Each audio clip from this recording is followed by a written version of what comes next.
fifth sum. In a circle of radius 21 centimeter, an arc subtends an angle of 60 degree at the center. Circle है हमारे लिए यहाँ पर,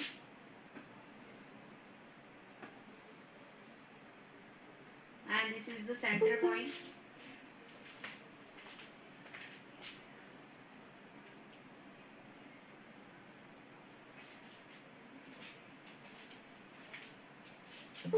And we have here the radius of this, कि radius हमें यहाँ पर given में आया है.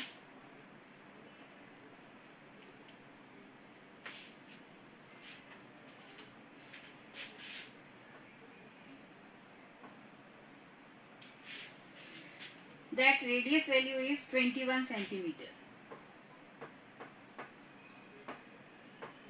And here also 21 centimeter. Now the angle subtend, जो भी एंगल है सेंटर पर आपका जो मेजरमेंट गिवन आया है वो है आपका 60 डिग्री. थीटा वैल्यू यहाँ पर है आपका 60 degree.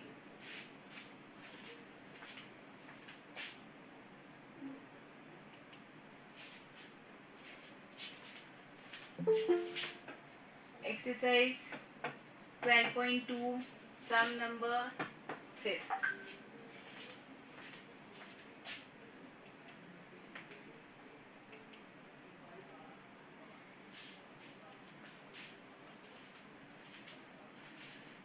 Now we have to calculate here. अब हमें क्या क्या कैलकुलेट करना है इस सम के लिए. गिवन हमें है radius and the theta. The length of an arc, 3 parts हैं आपके पास. फर्स्ट पार्ट है length of an arc, the radius of the circle that is 21 centimetre and the theta value is 60 degree. We want to calculate here in the first part length of an arc.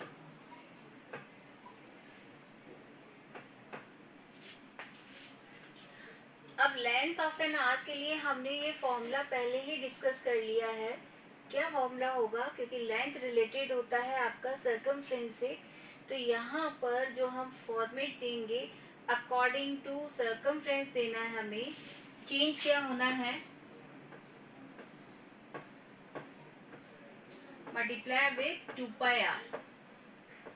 और इसके लिए मैंने आपसे ये भी कहा था, चाहे तो आप ये फॉर्मूला वहां पुट कीजिए या फिर हम डायरेक्ट लिख सकते हैं.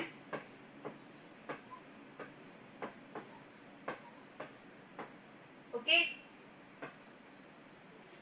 Both are correct. दोनों में से आपको कोई एक फॉर्मूला वहां पर देना है और केवल वैल्यूज पुट करनी है. You have there the R value, radius आपके पास है, थीटा आपके पास है, और आप कैलकुलेट करेंगे यहाँ से length of an arc.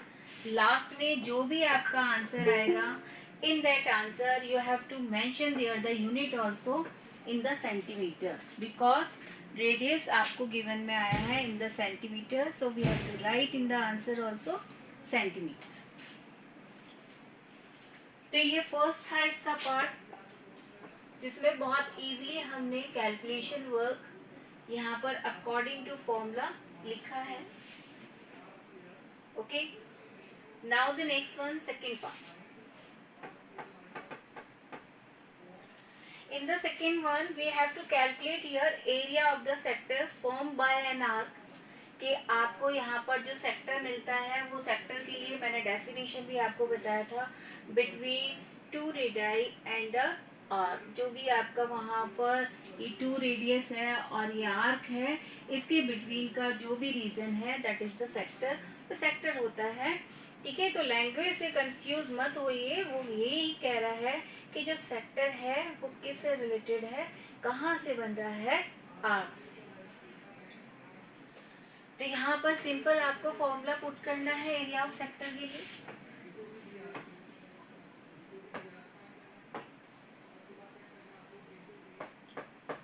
We have here the formula.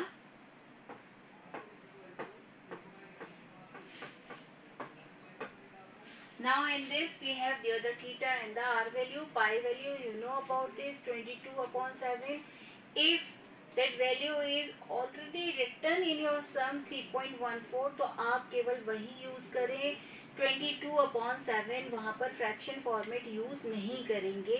ठीक है, तो ये आपको अच्छे से जब रीड करते हैं हम सब, जब देखते हैं उसे, तो वहाँ पर यदि मेंशन है 3.14 आप वही यूज करेंगे.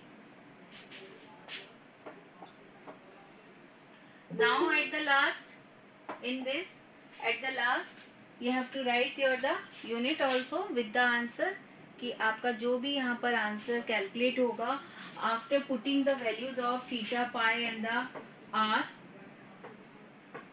Eight last we have to mention there the unit also, centimetre square.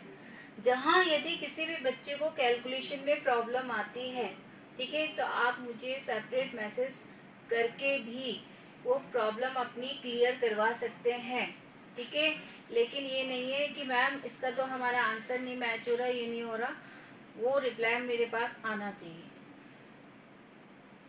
Next है third one, the area of segment form by the corresponding code. अब यहाँ पर जो हमने अभी प्रोसेस किया वो लेंथ ऑफ एन आर्क, जितने हमने अभी फॉर्मुलेस किए थे, तीनों ही टाइप के सम हमें यहाँ पर एक ही सम में गिवन आ गया है. Area of segment. अभी जो मैं आपसे बात कर रही थी कि बेटा in your NCERT syllabus we don't have there the direct formula for the area of segment. उसके लिए आप सेपरेट यहाँ पर करते हैं वैल्यूज. पहले सेक्टर आप कैलकुलेट करेंगे, उसमें से आप जो भी ट्रायंगल एरिया है उसे आप सब्ट्रैक्ट करते हैं. ठीक है, यहाँ ऑलरेडी मैंने ये फिगर बनाया हुआ है सर्कल के लिए. We have there the segment also, कि यहाँ मेरे पास ये सेगमेंट भी मुझे कैलकुलेट करना है. तो मैं आपको जो डायरेक्ट फॉर्मूला है वो बता रही हूँ कैलकुलेशन के लिए, कि एरिया ऑफ सेगमेंट आप डायरेक्ट कैसे कैलकुलेट करेंगे. ओके,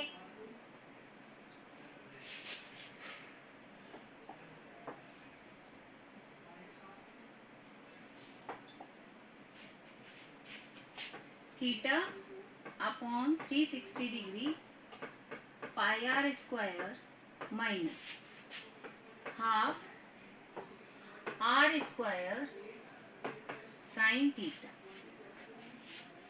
कि ये इसका बेसिक फॉर्मूला है जिसके अकॉर्डिंग आप area of segment easily calculate कर सकते हैं. Put here the values of theta, pi, R and the sine theta.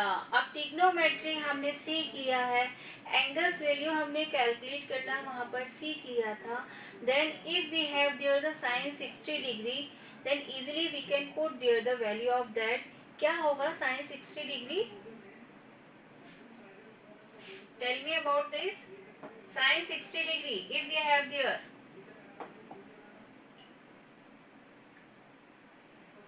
बोलिए, साइन 60 डिग्री वैल्यू क्या होनी चाहिए? √3/2.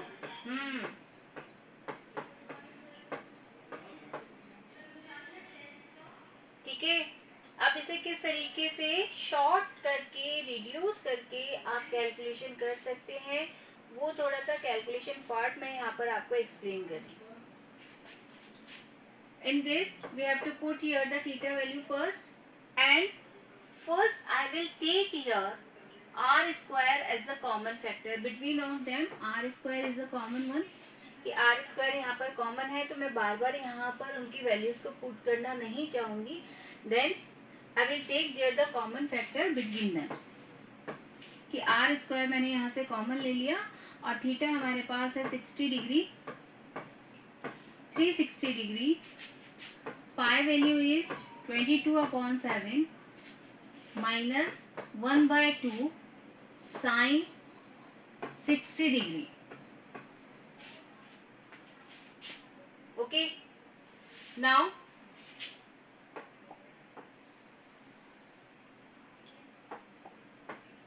R value is जो आपका आर है वो आर वैल्यू आपके पास क्या था यहाँ पर 21 centimetre. So put here 21 multiply with 21 and here cancellation of this. ठीक है, सिंपल जैसे हम करते हैं. Now this one is and here sin 60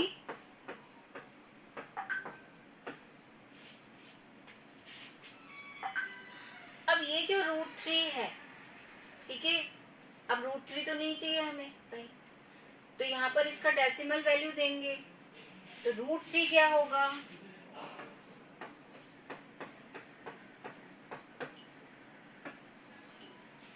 up to 2 decimal points we have to calculate here the value of √3, that is the 1.73. Okay, तो यहाँ पर √3 की जो वैल्यू है आप यहाँ पर पुट कर देंगे और इजी जो आपकी कैलकुलेशन कहती है because of the fraction you will take there the LCM of it, कि यहाँ पर या तो उसका एलसीएम ले लें या फिर सेपरेट ही आप इन फ्रैक्शंस को डिवाइड करते हुए इसका डेसिमल कैलकुलेट कर लें and after it you will do their the subtraction between them.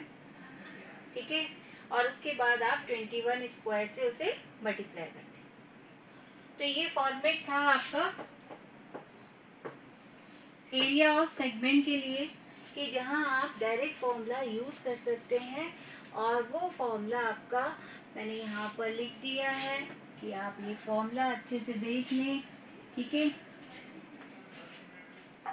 अब यही बेस जो अकॉर्डिंग टू योर सिलेबस है, अकॉर्डिंग टू योर बुक है, यदि मुझे उसके अकॉर्डिंग कैलकुलेट करना होता, ठीक है, इसके अकॉर्डिंग यदि हम कैलकुलेट करते तो फिर कैसे करते, तो उसे भी देख लें, है ना.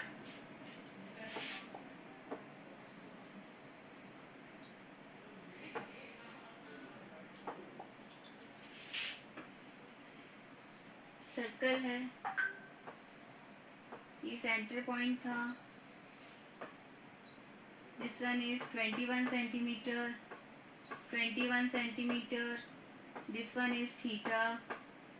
Okay, and we want to calculate here the segment. ये segment हमें calculate करना है. अब भाई एरिया ऑफ सेक्टर तो आप इजीली कैलकुलेट कर लेंगे.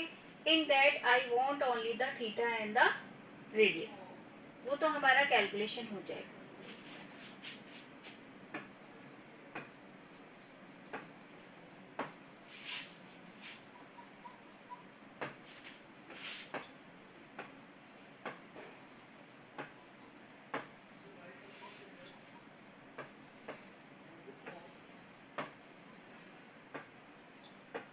एरिया ऑफ ट्रायंगल, इस ट्रायंगल का नेम दे दें जिससे हमारे लिए इजी रहे उसे डिस्क्राइब करना.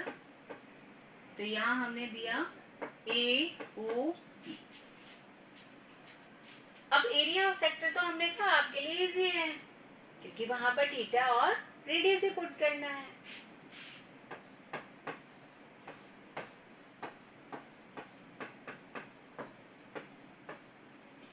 Now we want to calculate here the area of triangle. अब ट्रायंगल एरिया हमें कैलकुलेट करना है. देखिए इसके दो प्रोसेस हैं, वो दोनों ही सीख लीजिए. क्या, एक तो हमने थर्ड प्रोसेस तो कर लिया भाई, हमें डायरेक्ट फॉर्मूला पता था और हमने उससे कैलकुलेट किया. But according to your book यदि हम इस पैटर्न पे करना चाहें तो कैसे करेंगे. तो हमने कहा यहाँ पर आपके पास जो एंगल वैल्यू है, ठीक है, अब ये एंगल वैल्यू क्या है आपका 60 degree and you have here the triangle, ये ट्रायंगल है आपका. अब इस ट्रायंगल में ऑलरेडी ये टू साइड्स तो इक्वली है भाई, ये टू साइड्स तो इक्वली है, ऑलरेडी है ना, इक्वली है. तो इक्वल है इसका मतलब ये कैसा ट्रायंगल हुआ, अभी तो कहने के लिए क्या हुआ, आइसोसेलेस ट्रायंगल है. ठीक है, अब आइसोसेलेस ट्रायंगल की प्रॉपर्टी कहती है कि बेस एंगल्स आर इक्वल, वो दोनों इक्वल होते हैं. तो उसमें से ट्रायंगल प्रॉपर्टी के अकॉर्डिंग, एंगल सम प्रॉपर्टी के according we have there the 180 degree measurement. Total total angle measurement क्या है 180 डिग्री। अच्छे से सुनिए क्या बोल रही हूँ। अब वन एंगल ऑलरेडी गिवन है 60 डिग्री, तो रिमेनिंग क्या हो गया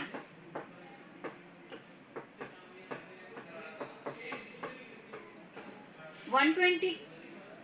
अब ये जो 120 डिग्री है ये टू एंगल्स में इक्वली डिवाइडेड है। अब इक्वली कैसे डिवाइड करते हो आप, डिवाइडेड बाय 2 कर दें आप।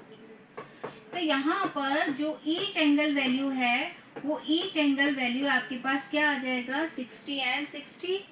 It means we have here this one also 60 degree and this one also 60 degree. जैसे मैंने यहाँ पर ये प्रोसेस दे दिया that each angle is 60 degree measurement, have the other 60 degree measurement, then which type of triangle I have here now? If in this triangle each angle has 60 degree measurement, then which type of triangle you have? कौन सा triangle होता है? Equilateral triangle होता है भाई, होता है ना, इक्विलेटरल ट्रायंगल है।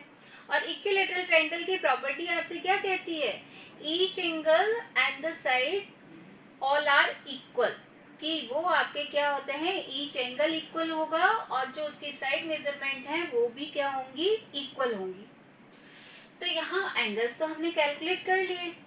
अब साइड मेजरमेंट में क्योंकि आपकी अदर टू साइड्स क्या है 21 सेंटीमीटर, इट मीन्स ये जो आपका साइड है जो कि कोड आपका शो कर रहा था दैट मेजरमेंट ऑल्सो 21 सेंटीमीटर, कि ये मेजरमेंट भी मेरे पास क्या आएगा 21 सेंटीमीटर होगा।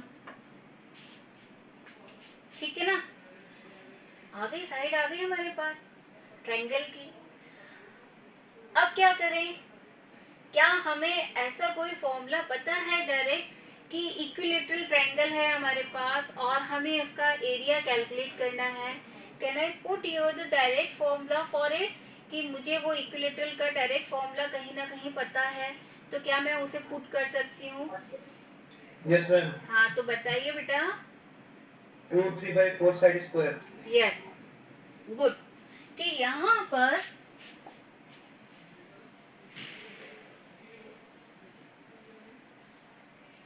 हम अपने इजीनेस के लिए क्या करें, ठीक है, तो क्या करें हम यहाँ पर, हम अपना फॉर्मूला यहाँ पर देते हैं इक्विलेटरल ट्रायंगल का, यहाँ पर भी लिख देते हैं भाई ये जो टाइप है ये ट्रायंगल की टाइप क्या है, इक्विलेटरल है, और √3/4 multiply with side whole square.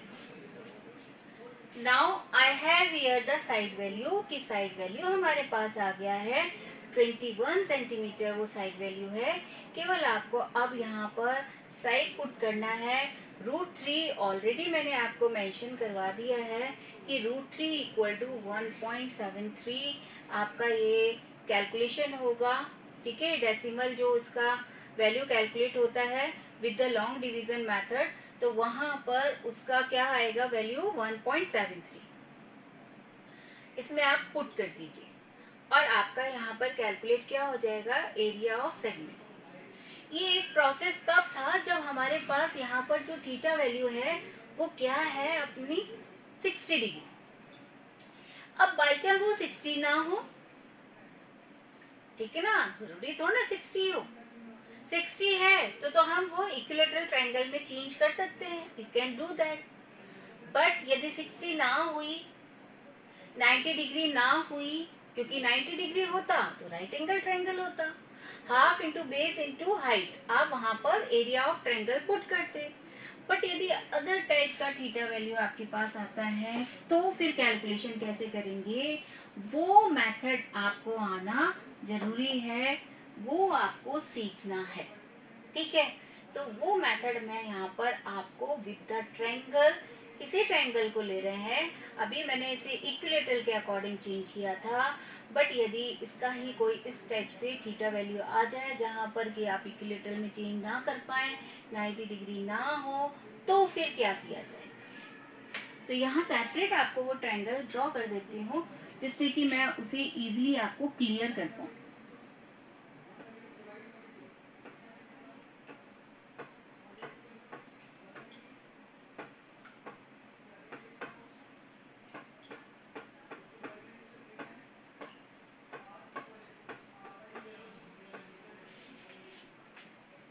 ठीक है, अब यदि मुझे ट्रायंगल एरिया कैलकुलेट करना है और मैं अपना फॉर्मूला वही पुट करना चाहती हूँ,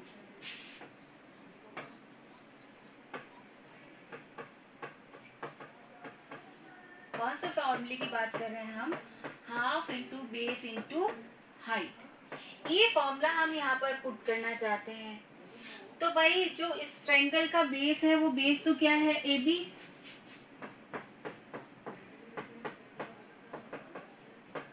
but we don't have here the height, वो परपेंडिकुलर तो हमारे पास है ही नहीं। तो इस स्टेप में हम क्या करेंगे, we can draw here a perpendicular from the vertex O, कि आपका जो ओ पॉइंट है उस पॉइंट से हम एक परपेंडिकुलर ड्रॉ करेंगे और वो परपेंडिकुलर आपका क्या वर्क कर रहा है, क्या है उसका स्पेशलिटी क्या है, कि that is the bisector of angle A O B, कि ये जो परपेंडिकुलर है ये परपेंडिकुलर इस एंगल ओ का बाइसेक्टर है, पहला फर्स्ट। सेकेंड थिंग कि वो बाइसेक्टर है किसका, ए बी का भी। अब ए बी का यदि वो बाइसेक्टर है तो पहले हमने इस पॉइंट को मेंशन कर दिया C, it means A C and C B both are equal to each other, कि ये दोनों एक दूसरे के क्या हो गए, इक्वल हो गए। Same thing with the angle also, क्योंकि टोटल वैल्यू है 60 डिग्री और टू इक्वल पार्ट्स हम वहां पर कह रहे हैं, तो ईच एंगल जो वैल्यू होगा वो क्या होगा, 30 डिग्री 30 डिग्री। इट मीन्स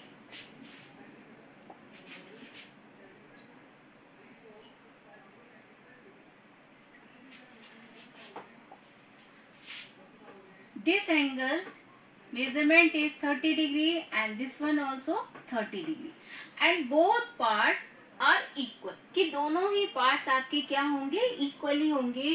क्यों है, क्योंकि देखिए रेडियस भी यहाँ पर सेम है, ये एंगल्स वैल्यू भी आपके सेम है, ये जो ए सी एंड सी बी है बोथ आर सेम, कि वो भी क्या है आपके सेम है। अब हमें क्या करना है, हम ये चाह रहे थे कि हमारे पास ये फॉर्मूला है half into base into height for the area of triangle. अब इसमें बेस तो है हमारे पास ए बी, और जो इसकी हाइट है वो हाइट क्या कैलकुलेट होगी, दैट इज ओ सी, वो हाइट क्या कैलकुलेट होगी, O C. But we don't have there the measurement, कि भाई हमारे पास तो दोनों के ही मेजरमेंट नहीं है, दोनों ही अननोन है।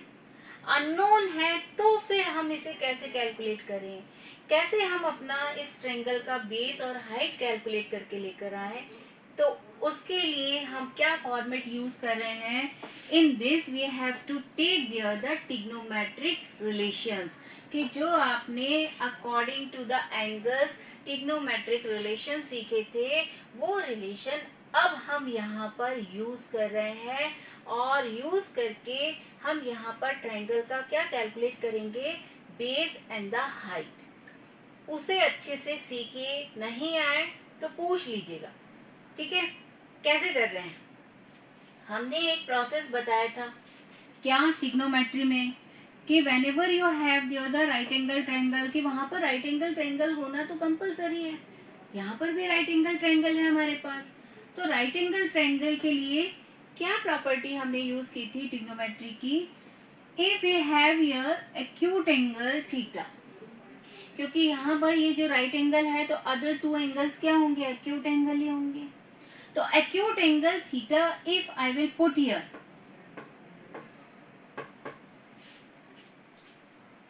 then opposite side of acute angle represent here the perpendicular, कि ये जो अपोजिट साइड है थीटा का वो क्या रिप्रेजेंट करता है, इसका परपेंडिकुलर रिप्रेजेंट करता है। अब ये परपेंडिकुलर है तो ये आपका क्या हो जाएगा इस ट्रायंगल के लिए, base, and this one is the hypotenuse. ये रूल हमने वहां पर सीख लिया था। If I will take here this one is the theta value, कि यदि एंगल ए को हम थीटा सेलेक्ट करते हैं तो यहाँ पर चेंजेस क्या हो जाएंगे, ये बेस आपका परपेंडिकुलर में चेंज हो जाएगा और ये परपेंडिकुलर आपका बेस में चेंज हो जाता है। थोड़ा सा रिगेन किया उसे, कहीं भूल तो नहीं गए। तो ये प्रॉपर्टी हमने, ये जितने भी रूल्स थे हमने ट्रिग्नोमेट्री में सीख लिए थे, ठीक है। तो अब इन्हीं रूल्स को हम यहाँ पर फॉलो करेंगे और फॉलो करते हुए जो हमारे अननोन साइड्स हैं वो कैलकुलेट करेंगे। देखिए अच्छे से, ये आपका राइट एंगल ट्रायंगल है। From triangle ACO, right angle triangle. According to this, we have here the acute angle value is here 30 degree. So this one is the acute angle. Opposite of this AC, कि इसके opposite क्या है, AC है। अब इसके opposite यदि AC है तो ये किसकी तरह वर्क करेगा, एज द परपेंडिकुलर। और यहाँ पर OC किसकी तरह वर्क करेगा, एज द बेस। कब कर रहा है, जब हम यहाँ पर राइट एंगल ट्रायंगल सेलेक्ट कर रहे हैं। We are using here the trigonometric relations also, जो एंगल्स रिलेशन हमने सीखे थे, ठीक है। अब देखिए क्या चेंजेस आया आपका। हमारे पास जो वैल्यूज कैलकुलेट करना है वो वैल्यूज हमें क्या क्या कैलकुलेट करना है, AC एंड OC। अब भाई दोनों अननोन तो एक साथ ले नहीं सकते, फिर कैलकुलेशन कैसे होगा। तो वहां पर कहीं ना कहीं एक साइड आपका ऑलरेडी होना चाहिए गिवन और सेकेंड साइड आपका अननोन होना चाहिए।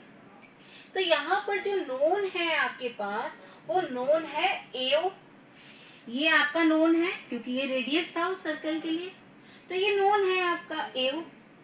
अब इस AO से आपको AC और OC का रिलेशन देना है। If I will take here the relation between them AC upon OA, यदि मैंने ये रिलेशन यहाँ पर, ये रेशो यहाँ पर सेलेक्ट किया तो ये रेशो आपका अकॉर्डिंग टू ट्रिग्नोमेट्री क्या शो करता है वो बताइए। अब AC, that is the perpendicular. OA, according to the right angle triangle, this is the hypotenuse. So which ratio is here? According to the trigonometry, कौन सा रेशो यहाँ पर होना चाहिए, परपेंडिकुलर अपॉन हाइपोटेन्यूज का कौन सा रेशो होता है भाई, कौन सा रेशो शो करता है, टेल में बेटा। ट्रिग्नोमेट्री किया है ना, तो किया है तो याद भी रहना चाहिए, नहीं तो हम चैप्टर करते जाएं और मेमोरी से बाहर करते जाएं तो कोई फायदा नहीं हुआ ना। तो मुझे ये बताओ कि परपेंडिकुलर अपॉन हाइपोटेन्यूज किस रेशो को शो करता है। ये हमने सारे रिलेशंस किए थे कि परपेंडिकुलर अपॉन हाइपोटेन्यूज क्या होगा, बेस अपॉन हाइपोटेन्यूज क्या होगा, परपेंडिकुलर अपॉन बेस क्या होता है। तो बताइए जल्दी से, मैंने तो सिर्फ अभी एक ही रिलेशन पूछा है, परपेंडिकुलर अपॉन हाइपोटेन्यूज क्या शो करता है, जल्दी बताओ। किसी को नहीं पता? अरे भाई साइन, कॉस, टेंजेंट, कॉट, सेक, कॉसेक कुछ तो शो करता होगा। कुछ नहीं करता।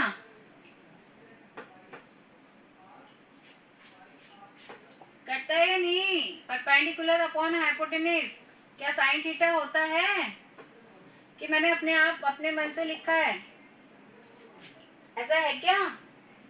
अरे हाँ, ये तो साइन थीटा होता है। हाँ साइन थीटा होता है, याद आ गया, चलो ठीक है, साइन थीटा होता है। ओके, अब थीटा वैल्यू ऑलरेडी हमारे पास था, वो थीटा वैल्यू हमारे पास क्या है, यहाँ हम पुट कर दें।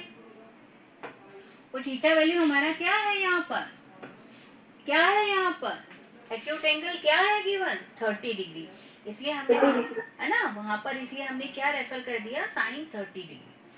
अब सिंपल फॉर्मेट में आ जाइए कि भाई जो वैल्यू हमें गिवन है वो हम पुट कर दें और जो अननोन है उसे कैलकुलेट कर दें after putting there the OA and sine 30 degree.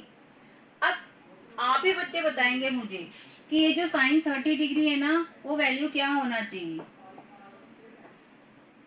Sign 30 degree तो बता दो क्या होना चाहिए।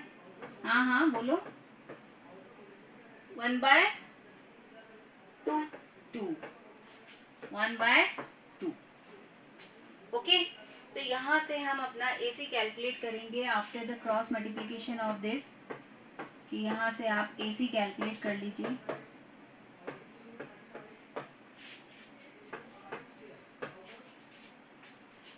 इजीली कैलकुलेट हो गया ना, AC कैलकुलेट हो गया। अब मुझे क्या चाहिए था यहाँ पर, देखो AB, और AB के लिए हमने क्या किया प्रोसेस कि जो परपेंडिकुलर था वो AB का क्या है बाइसेक्टर है। तो AC if I have here then easily I can put here the CB also because both are equal, भाई दोनों इक्वल है। तो यहाँ पर अब हम AB के लिए प्रोसेस कर रहे हैं कि AB equal to AC plus CB। AC already अभी अभी आपने कैलकुलेट किया है 21/2 and this one also 21/2 because AC equal to CB। ये रीजन भी आपने यहाँ पर दे दिया। ओके, फ्रैक्शन है तो एलसीएम ले लीजिए जल्दी से।